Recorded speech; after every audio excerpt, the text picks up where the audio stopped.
Okay. Today's class is going to be a well-rounded mobility class with a little bit of extra emphasis on the hips because that is what everybody always wants. And my name is Ariele. I'm a physical therapist. I am a longtime yoga teacher. And a curious thing about me is that I basically stopped teaching stretching within the last 5 years. And that may sound like a curious statement because a lot of physical therapists give stretching exercises as homework to their patients. And of course, yoga in the popular imagination is a stretching exercise. But I've replaced it with what you could call mobility. Now, you could also just call it active movement and using your fullest range of movement. But one of the things that I still did not know in physical therapy school and beyond was that the effects of stretching have a very limited time frame. So let me clarify that for everybody. So if I take my leg and it's feeling a little bit tight and I kind of stretch it out, I can hold this and feel more loose. But two things typically happen with that. And then I'll explain the physiology. So, number one, the next day I start off just as tight. That's a very, very common thing. And number two, I end up, after doing a lot of stretching, like feeling the stiff in a different way. Like I might be able to get my shin to my chin, for example, after a lot of stretching. But I would maybe get up from the floor and feel kind of like that, right? Like that kind of different stiffness in the direction that I did not stretch, which is most other directions. So, mobility is instead of pulling on things passively, it's just actively using the range of motion. Instead of putting my hand at the wall and kind of spinning to feel my shoulder stretch, I would instead actively recruit the muscles at the back of the shoulder blade. That's what I'm calling mobility for the purposes of today's practice, or what I would just call active movement or active range of motion. And I hope that what we explore today becomes something that really enlightens you to the potential for the power of active range of motion. The mechanism behind it, which you might be curious about, we could talk about the biomechanical stuff that happens when you really pull on a particular muscle. The soft tissue eventually loses its natural crimpy, elastic waves and contractile qualities. And that's particularly true in the soft tissue that encapsulates a joint. There's so much more to say around it, but basically you can kind of pull your joint just like a millimeter off socket if you overstretch. It usually wouldn't happen in one session, but over time, let's say over 10 years of a yoga practice, for sure, you could pull your joints off socket if you're really, really pushing them into a passive stretch each time. Well, what that does to your brain is your brain's like, that's not safe. That doesn't feel stable. And your brain is going to tighten that area up more. So some people who stretch, they end up feeling tighter over the long term, even though they're stretching. And an example of that is right here in the upper traps. A lot of people feel tight, right? And so I have had patients come to me and say, well, I'm just chronically tight there. Like it's just been that way since the 90s or whatever. Well, what do you do about it? Well, I stretch. Well, does that change anything? No.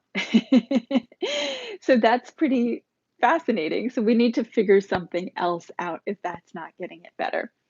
Um, and then the flip side of that is that movement typically is interpreted as by our brains and our nervous systems as being happy, healthy, and safe, whereas stretching doesn't always feel safe to our nervous systems.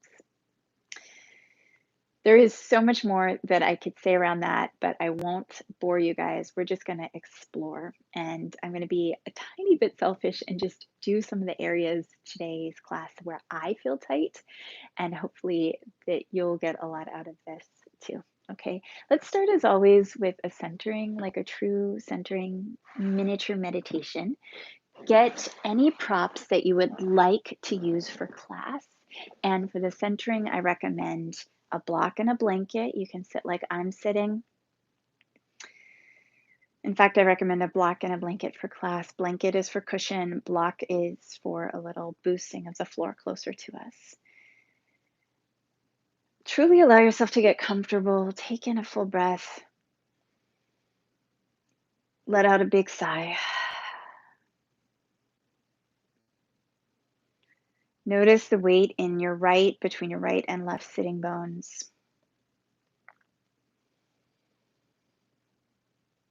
If it feels authentic to you, place a hand over your heart or over your belly or both. Your hands offer you some tactile feedback of your breath. The warmth of the hands and the weight of the hands can feel soothing as well, like a soft weighted blanket.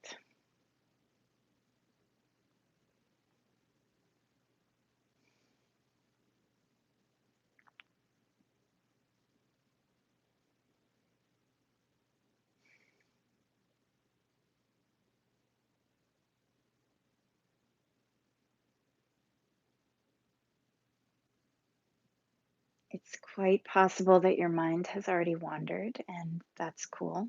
Just gently reel it back in, like you're a fisher person, reeling in a fish.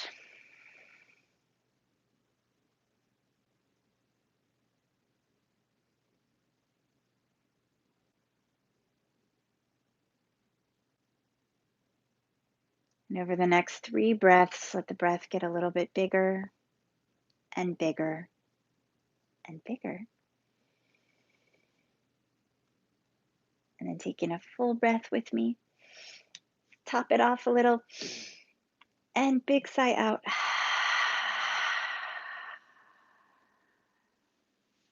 Open your eyes. Let's get moving. So you can set your blanket off to the side unless you need it for underneath you for cushion. You can put your block off to the side as well. And I invite you to come belly down and just bend one knee as close as you can to your butt, or one knee bend and bring the foot as close as you can to your butt. And what you're going to probably notice with this is maybe a little bit of tightness across the front of your thigh. Totally normal. Try the other side. You can do a couple little kicks. And you might also put one hand, just slide it underneath the front of your pelvis so that you can get that tactile feedback if your pelvis starts to lift up off the floor. See how that's kind of happening? So if your pelvis is moving off the floor, that is a sign that you are really tight in some of the muscles that cross both the hip and the knee. Okay? So get a good assessment on each side. And notice if one side feels a little tighter than the other. And then we're going to do a couple of things, and I'll explain as best as I can as we go along what they are and how they're working. So number one, you're going to squeeze your glutes, press your pelvis down, and we're going to rise into a miniature locust pose, okay? And that is just the upper body shalambhasana, locust pose of yoga. Squeeze the glutes, press the pelvis down, float the chest, squeeze in the shoulders. What we're doing right now is we're activating the muscles at the back of the hips. And this, in turn, because your brain is smart enough to know not to turn on the opposite muscles, so the front of the hips and the back at the same time, it is, you can see I'm using my hands for tactile feedback here, it is helping to open the front of the hips, right? So make sure your buns are kicking in. It I will describe this as squeezing a quarter between your cheeks and pressing your pelvis into the floor like you really, really, really like it. Those are my go-to cues. And then one more, squeeze, lift, hold. Your fingertips can just lightly support you to stay in this. If this is a good position for you, you can stay here like a good, reasonable challenge and not uncomfortable. If you're starting to feel any cramps or anything like that, maybe in your hamstrings or your glutes, then I want you to back off of it and rest your forehead down, or just keep your head slightly lifted and you'll be more like supported on your forearms. So 1, 2, whichever works for you. And now you're gonna keep the glute squeeze, press your pelvis down to the floor, and just kick your butt a couple of times. Actually, more than a couple. We're going to do about 10, 15, or 20 butt kicks on this one side. And you can go quickly or you can go slowly. But what I want you to feel at the end of each butt kick, so this is kind of like a Natarajasana, dancer's pose movement, a precursor to that. What I want you to feel is a little stretch along the front of your pelvis. And if you don't quite feel it, maybe your knee has drifted to the side, in which case bring your knee more inward. And if you really feel your pelvis flying off the floor here and you don't have a lot of control of it, let your foot go out to the side a little and your knee go out to the side a little bit. Keep squeezing the glutes. That's this sort of like pat your head and rub your belly type thing that we're doing at the same time. And then just to sort of bring in the spirit of yoga a little bit here, float your chest up a bit more, reach back onto this with the same side hand as the leg that is bent. If your foot is within easy reach, you're going to catch the foot, push the foot into the hand, lift the chest a little more. This is half bow pose, Ardha Dhanurasana. And you can just enjoy a couple breaths here. If your foot doesn't reach your hand, you can enjoy a couple breaths in the active version of this. Notice that I am not trying to look a certain way. I'm not trying to create a teardrop with my foot or anything. I'm just pushing my foot into the hand. So the pushing the foot into the hand activates the quad muscle. And that's also a good thing, or the group of muscles that make up the quads. And then last thing we're going to do here is we're going to lower ourselves right back down, squeeze the glutes, and then allow the foot to fall across the body and out to the side. This might be the most challenging thing that you're doing if it is actually if you feel your pelvis really, really moving. So try not to move your pelvis. You might take your other hand at the back of your sacrum and just don't let that pelvis move. Bring the foot out, bring the foot across. Don't let the pelvis move. Okay, so we are going to shake it all out. Give ourselves like one big locust pose, Shalambhasana, any variation. Arms out in front is the hardest. Arms to the side for the W shape is a nice good one too. Arms by your side is a little bit easier. Go for it. One more breath. And then lower down and kick your butt and notice if the side that we worked so thoroughly just now feels any different than it did in the beginning. So for me, I truly feel a little bit less tight, and that's in the front of the thigh. Now I'm going to offer an option because some of you are back and hip stuff can be really intimately related to one another. And some of you may not be comfortable being on your belly for so long. And if that's the case, I want you to grab your blanket and fold it up and place it in a very specific spot. It's kind of between your lowest ribs and the top of your pelvis. It's not under your pelvis. It's not shoving your butt up to the air.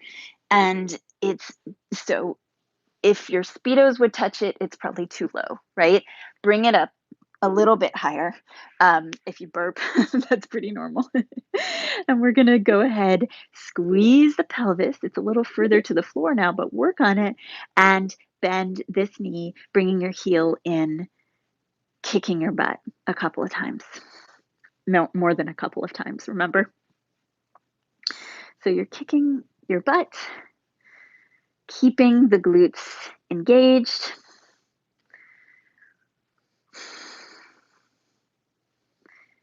And then you're going to um, then you're going to press and let the foot fall a little bit across the body, out to the side. Please pay attention to any differences between one hip and the other. So if you notice that your first hip, that the heel went way across the body and this one doesn't, then I want you to linger a little bit more to try and even it out. It's okay to be asymmetrical, but we want to kind of work towards symmetry as best as we can.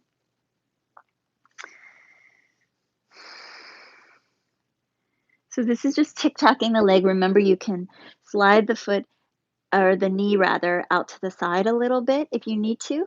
You can put your hand under the bony aspect of the pelvis like I have, and this will give you a little bit of feedback as to whether your pelvis is moving. You don't want the pelvis to move, right? You want this to be from the hip socket itself. And then you're going to keep the knee bent. Float the chest a little bit if you feel the blanket really digging in. If you're using the blanket, you can move it out of the way, or you can actually move it underneath of you a little bit here. And you're going to either reach back in this active way towards your bent knee foot, or you're going to actually catch that foot and then push the leg into the hand, the foot into the hand.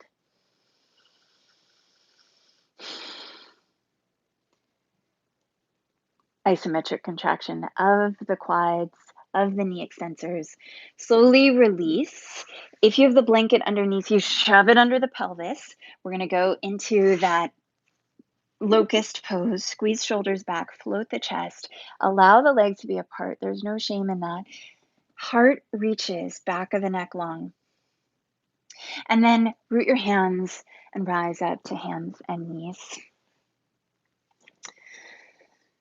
So hands and knees is one of the most foundational positions of human development. So after an infant learns to lift their heads, roll over, sit up, hold themselves up, they start to learn how to bear weight through their hands. And this is the precursor to crawling.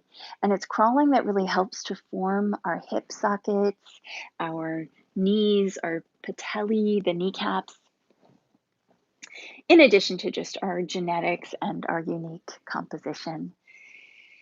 So what we're doing right now, just rocking back and forth, is actually one of the most soothing things that you can do for hips and for hip health.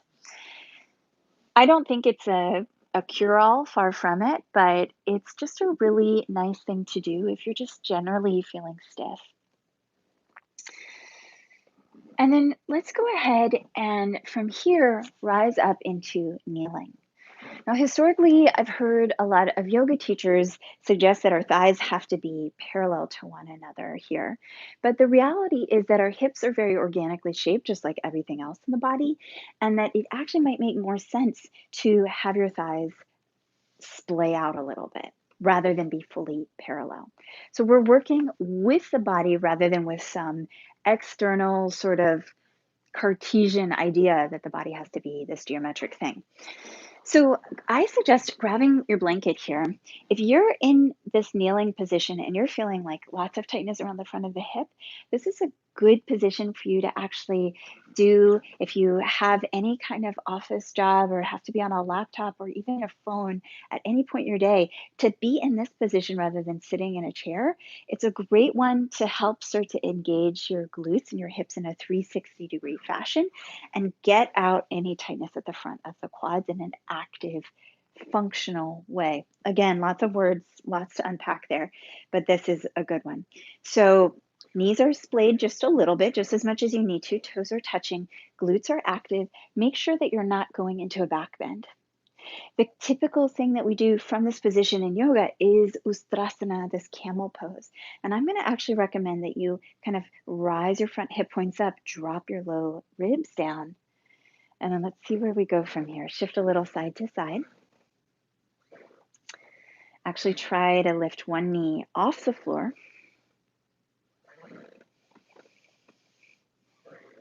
And then shift to one side. Keep everything still, neutral spine. Other leg goes forward. One hand to your abdomen, one hand to your low back. Give it a little bit of love. As you start to lean forward, there very quickly comes a point where your back moves. I want you to notice that, and I'll show you, or I'll tell you when mine is. So it's about here, like right here. So my pelvis is maybe at the most 3 to 4 inches in front of my standing knee, and that's when my back starts to have more of a wiggle to it. So if we actually want to get a hip stretch and not a back stretch, then we're not going to go so far, right? And it's going to look more like this. Mhm. Place your hand in a really specific spot. Heel of your hand kind of hooks onto the place where if you were wearing jeans, the top outer corner of your back pocket would be. And you want to kind of feel a little bit of bone as you press forward, and that's your pelvis. And you want to press the pelvis forward, not the low back. You also, as best as you can here, want to feel the glutes doing the work for you. So cup your hand over your glutes. Don't be shy. I want you to feel that that is what is propelling you forward as opposed to your low back. So this is actually just a really simple, powerful way. We're pulsing, connecting to breath, connecting to like this joy possibility. And then we're going to start to spin on that back leg and come into something that looks more like a marriage proposal position, right? Again, we're not going to go particularly deep because we're trying to keep it close in to the hip. We're trying to nourish and not go around tightness, but get to that central hip tightness if you have that. And again, notice that we're not stretching. Okay, keep going around the clock a little bit. If you're at about 45 degrees, make it more like a 90-degree movement. So you may feel a bit more on the inner thigh here. And then start to go back towards facing squared off to the front edge of your yoga mat, most likely. And finding your way back into that, find kind of your end range here. The next movement, I'm going to give you a little bit of a heads up. It can cause a cramping sensation. So if you feel that, get on out of it and use your block to dig the corner of the block into the hamstrings to do some myofascial release, some self-massage to get any cramps out. So here's what the movement's gonna look like. Front foot is out to the side as far as needs be. You're gonna reach back either with your opposite hand or with your same side hand and catch the foot. If you pay close attention, this already tilted my pelvis forward. So by taking the quads into that deeper position, I kind of actually came out of the hip stretch and I came more into a quad stretch. So I'm going to reset by actually leaning forward, drawing my front hip points up, trying to engage my glutes, press forward, and make sure that the heel is maybe not as close to my butt as it started off. So now it's more concentrated in the front, and I'm going to keep pulsing a little bit. If any of this bothers your knee, you don't actually have to do it. You can get almost the same exact benefit here, or a nice kind of in between would be to use the block under your shin and just give a little bit more length to the quads than you originally had. Okay, that's a lot on this one side. Let's come on down, pivot, curl your toes under. See if you feel comfortable sitting on your heel here with your toes curled under, one leg out. You can drape your arm out over the knee that is pointing towards the sky. No, this is known as Hanuman Badi Mudra. And then we're going to do some mobility stuff before we go to the other side. So if it doesn't feel tolerable to you, you've got your block. You can put it in the tall position under your butt. You can even keep a hand on the ground and just sort of rock into it a little bit. And we're going to get the blanket out of the way. Keep it close, but out of the way. Hand down to the floor. Option to come all the way down to the floor or to get to it by coming through this deep squat. Okay.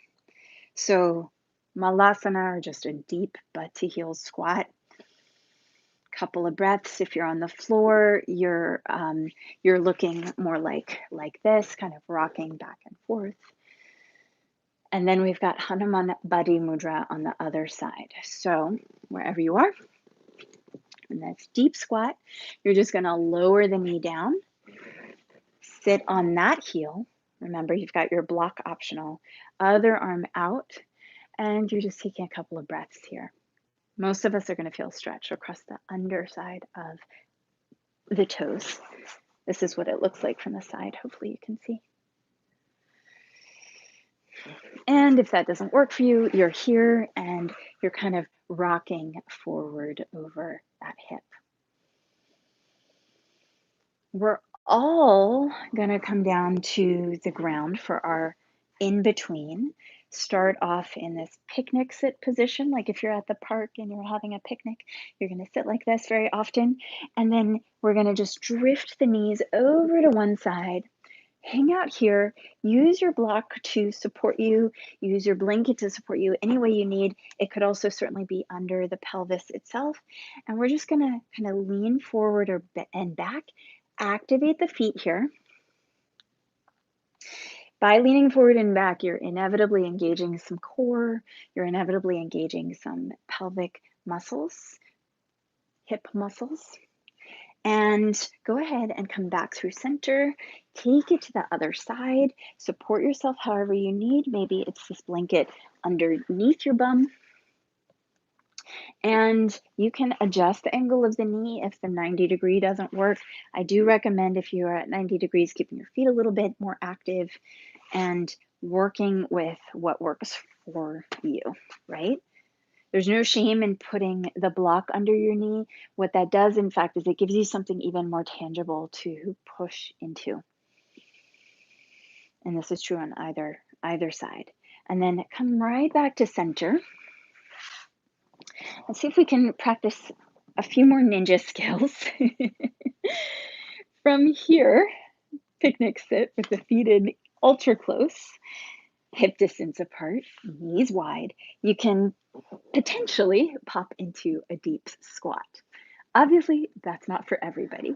So let me offer some alternatives. You can tuck one foot, get your shin to the ground, option to use one hand or not, come up into that half kneeling position, and then do the same thing on the other side. One foot, one leg's cross-legged, one foot's flat, and then we're coming up into that half kneeling position. Go side to side, do that a few times. Or if this is available to you, come into the squat, control yourself back. Come into the squat, control yourself back. Come into the squat. You get the idea. Wherever you are, we're gonna gently, gracefully adjust back into kneeling. Kneeling position. Legs can splay. Happy, healthy, tall spine, front hip points up, glutes active. From here, we're moving into the other position, other leg forward, right? So shift side to side. Even this motion of shifting side to side and trying to de-weight one leg, this is actually a motion that is part of walking. These pelvic diagonals, the little bit of rotation you feel in your upper back as you do this. This is a fundamental component of efficient gait, efficient walking. So remember which leg you had in front. Make sure it's the other leg this time.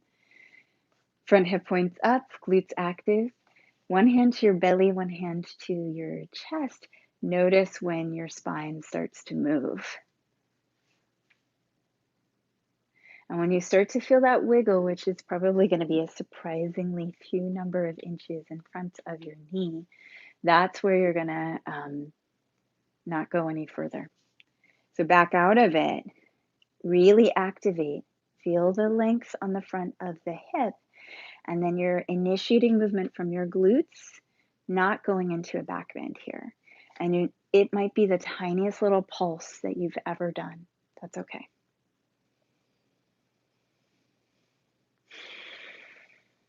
Easy breathing.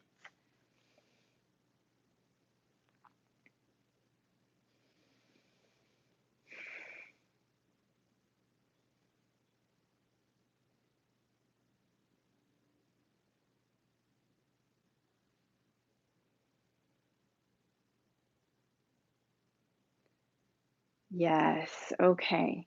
And remember last time we started to pivot on the knee. So you can take that leg 45 degrees, spin and out.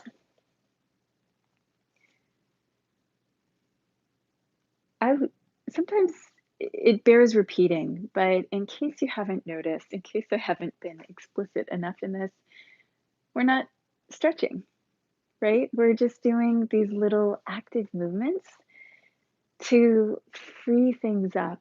Like I don't know, I imagine like a sculptor looking at a rock and seeing the sculpture inside of that rock, and it's like you're freeing the rock, you're freeing the essence of the rock with your sculpting. And we're just doing these little tiny chipping away actions, very similar to free the essence of the movement. Not every chisel has to crack the rock into, right? We don't have to go to the extreme to get what we want. In fact, there's that phrase that I think applies here. You get more bees with honey than you do with vinegar. The metaphor being like, be kind, be nice to people, because that will get you more of what you want than complaining and being negative.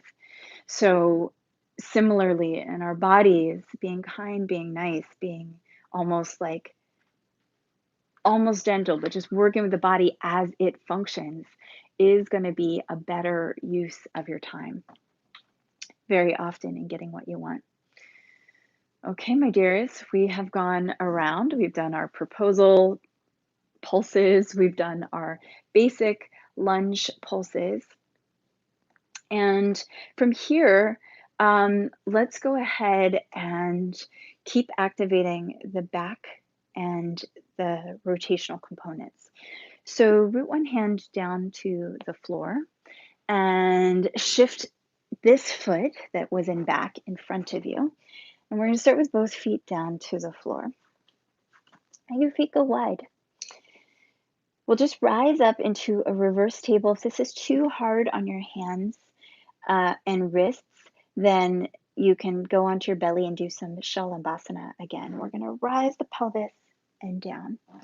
If you can tolerate it, let one hand go up. So you're squeezing your glutes, you're activating your hamstrings. Come on down. And then other side, squeeze and down. Squeeze and down. Squeeze and down. And then maybe try with your feet a little closer towards one another.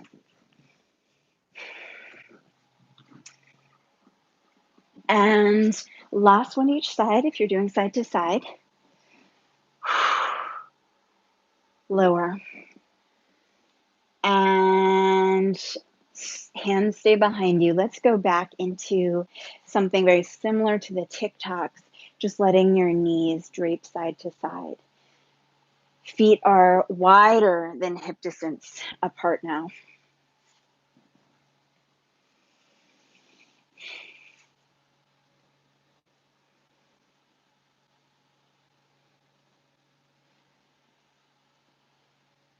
Excellent. Come back to center. Go ahead and take a simple cross-legged position. For some of us, this might be a test position, one in which you typically feel a little tightness or you typically feel a big gap between your knees and the floor. And just notice if you're still feeling that tightness, if you notice any difference in the gap between your knees and the floor. If you do, great. And if you don't, that's okay too. So we are going to come onto our backs and then come back up. Another place where folks feel a lot of tightness, of course, is in the hamstrings. And let's go ahead and just lay on the back, bend one knee in, and notice how mobile your hamstrings feel in this exact moment. So you can try straightening your leg, or you can allow it to bend as much as it wants. You can try curling your toes back towards your eyes. And we're going to do a couple of different things. The first one is actually a nerve glide. So you're going to bend your ankle and your knee at the same time, and then straighten the ankle and the knee at the same time. So it's bend, bend, point, point, bend, bend, point, point. Now, when I say straighten, it doesn't have to be 100%. So you are just going through a really easy range of motion, front, back and forth. String. Okay. And then see if just that changed anything for you. It may have, it may not have. Very often, the key to lengthening a muscle is to strengthen the opposite, which I said earlier. So in the hamstrings, it would be the quads and maybe a little bit of the hip flexors. So you're going to bend your knees, set your feet flat, slide your block in the lowest position. Or if you don't have a block, you can use a throw pillow, like a firm throw pillow or really solid folded blanket. And then you're just going to straighten one leg out. Now remember that this is that coming up against that edge where you start to feel this happening in the back. So front hip points up, glutes kind of active here. Don't let your back go into back bend. Activate your leg, point your toes, and raise and lower. I'm really using my hands here as some tactile feedback to make sure that my back and my pelvis and my ribs, they're not really changing positions even as my leg flies around. We're lifting and lowering the leg with the toes straightened. And let's do 3 more.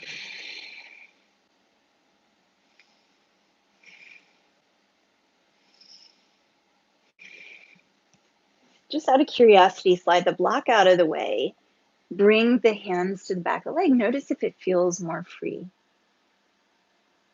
And again, we didn't do any stretching. We didn't do any passive stretching, no straps, no yanking with our arms. It was all the muscles of the legs that did that stuff, right? We were positioning and holding with our arms.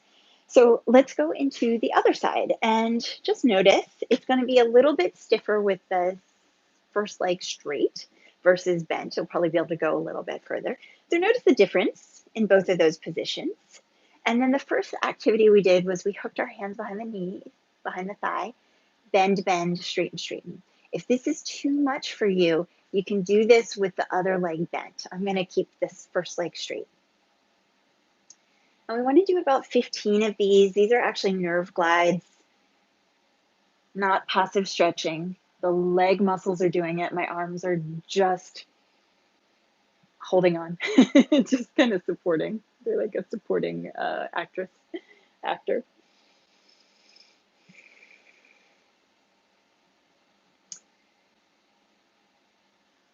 And after you get basically bored with those, connect to breath. Remember our greater purpose here, nothing to do with the body whatsoever. It's really just about staying centered, light, connected. You're going to slide your block under your hips, do that little bridge position. Block is really under the pelvis. This is where you want it to be, under the Speedo, imaginary Speedo. Please do keep your first leg bent, front hip points lifted, tactile feedback with your hands, toe pointed. About 10 of these, leg goes up and down. And please notice that I've pointed the toe here. The reason is because we're really looking at our hamstrings. We're trying not to get the stretchiness of the calf involved in that. I mean, everything's connected. So it does matter. It does get involved. But the idea is definitely that you have more freedom to move when you're not also yanking on another set of muscles that cross the knee. That's at least 10, yeah? So let's see, come on down. Let's see if those two movements made a difference here. If you feel more free with one or the other. What's funny is that on this side, I don't notice a big difference, but on the first side I did. And so that can also cue you into which side might need a little bit more attention. And just appreciate both of your legs. You can have both of them come up towards the sky in this Viparita Karani type of way. Circle your feet, flex and point your ankles. Take in a full breath. Let's have this miniature restoration in the middle of our practice.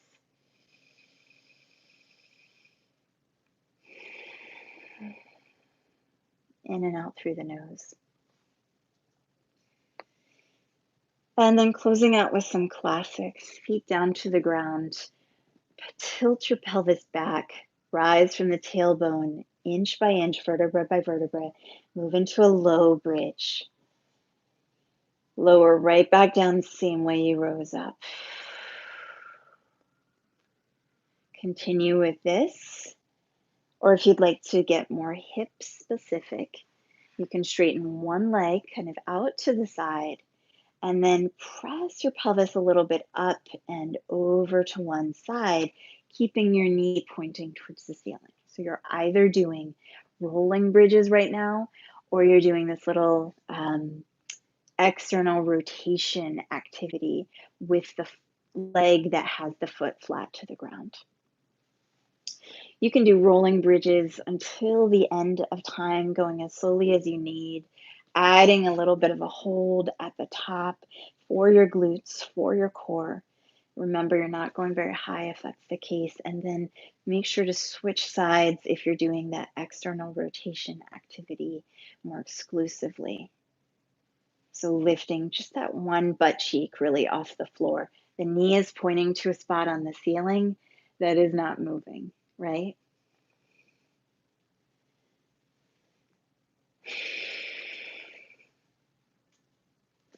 And then as you are ready, this comes right back down. And we're going to set both feet starting off flat and then walking forward on our heels a little bit. Dig the heels into the ground, rise up this way, activating more of your hamstrings.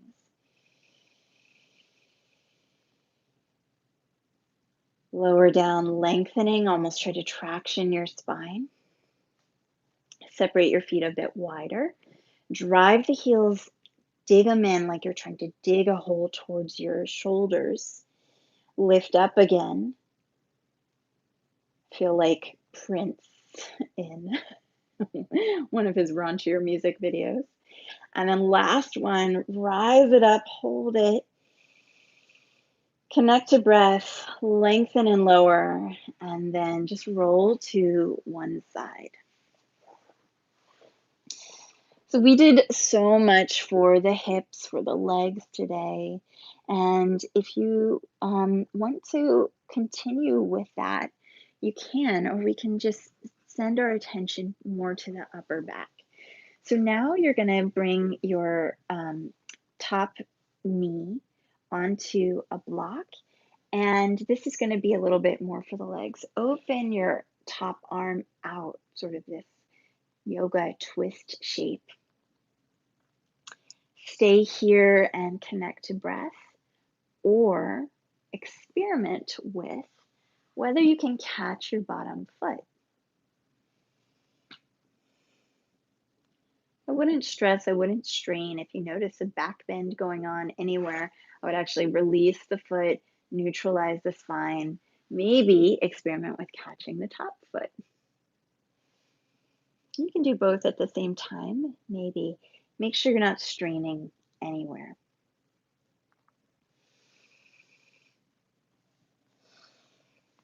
And then for those of us who just want something a little more nourishing for the upper back, just keep the legs stacked, open the book, close the book.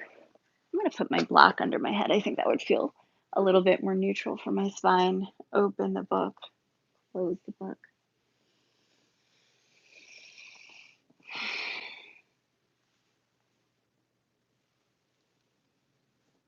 Getting this nice little bonus massage right across temporalis, this muscle right here, with the use of the block. And then let's go ahead and switch to the other side. So you may not have to turn around like I do, but do what you need to do. Remember, you can have the block under your top leg. In this case, I'm going to use my blanket. And you can catch your bottom foot. If you notice any kind of back bending happening, come on out of that and just moves the leg back as far as feels reasonable. You have the option to straighten your top leg. If you feel anything straining, it's honestly not worth it. If you want to not be so focused on the legs and give your upper body a little bit more focus, snuggle the knees towards one another, open and close this book. Give yourself the space that you need.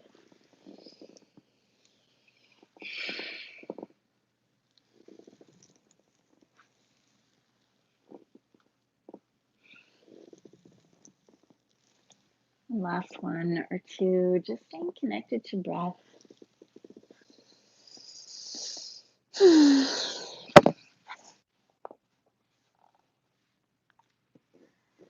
So for this last little closure part of our practice, I am going to offer you a couple of options. If you, like me, have a wall nearby, one really fun and simple thing you can do is you can connect yourself to legs up the wall position. And if you have a blanket or something a little bit heavy, like a sandbag, which is a real legitimate yoga prop that is usually found in studios, you can put it over your feet. You can also put the blanket or the block underneath your pelvis. The block, to me, digs in a little bit, so I wouldn't necessarily personally use the block. I would probably put the blanket under my pelvis if I wanted that. And then if you don't want to go into legs up the wall position, you truly do not have to. You can come into your regular Shavasana, legs stretched out in front of you. Or you can close the way I typically close my yoga practices these days, my movement practices. If you're in Shavasana, lying on your back, roll up your blanket under your thighs. And I very often just use the closing of these yoga practices as a little bit of a spaciousness for meditation, for seated meditation. I don't think that was a proper English sentence, so I'm going to say that another way. After moving, after kind of getting the wiggles out, so to speak, in my body, I very often feel a little more access to the meditative state. And you can find that state lying on your back, lying with your legs up the wall for Viparita Karani, or sitting in a simple seated position like Sukhasana for meditation. If you're in seated, definitely give yourself something to sit on. Wherever you are, notice the weight in whatever part of your body that is still on the floor. You may pay attention to the weight between your right shoulder and your left shoulder blade, your right elbow and your left elbow, your right butt cheek and left butt cheek, or sitting bone and sitting bone.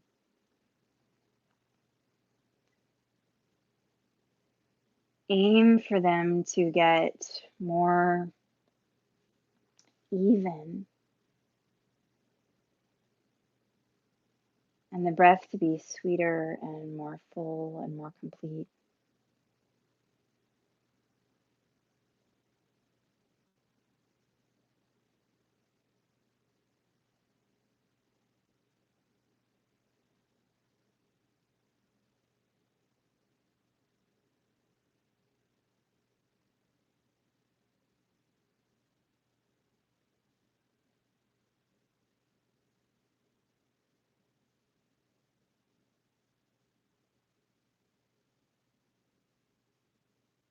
Steady breath can increase the steadiness of our minds.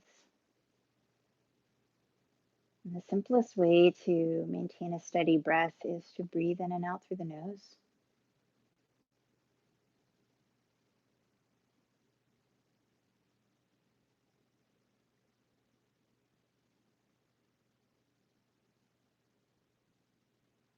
Lips together, teeth apart, tongue floating to the roof of your mouth.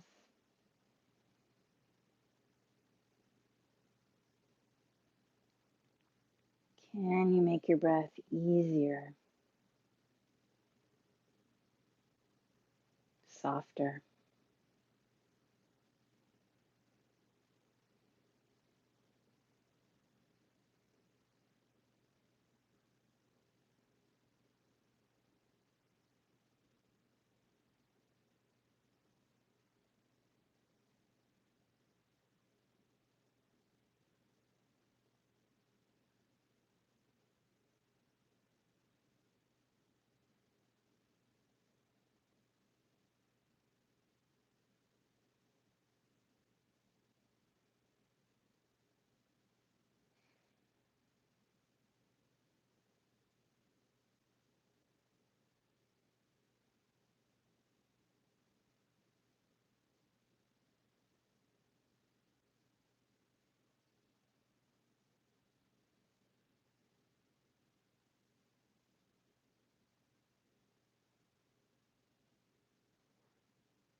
Let's enjoy at least 3 more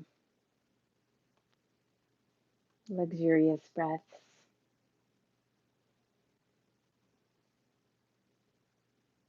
If you would like to stay in Shavasana or meditation for longer, this is a great time to turn off your device.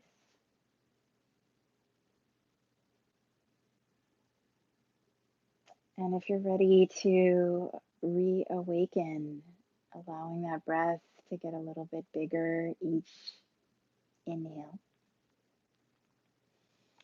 Send your breath and that fresh energy into your fingers, into your toes.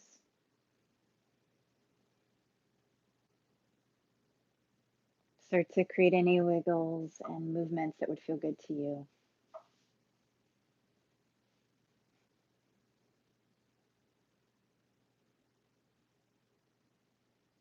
You're welcome to draw your hands to your belly if you're in seated meditation, and if you are on your back, roll to your side, drawing your knees a little to your chest. Take your time to rise up to seated.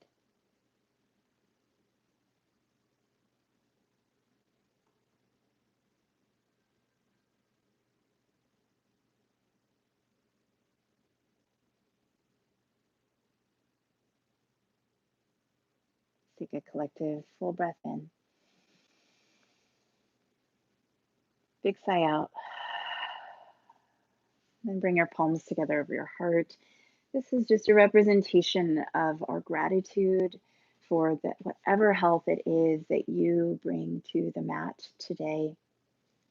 This is a representation of the coming together of the disparate parts of ourselves, as well as a recognition of our unique small self and how it blends in with everything else and is fundamentally intertwined with everything else in the universe.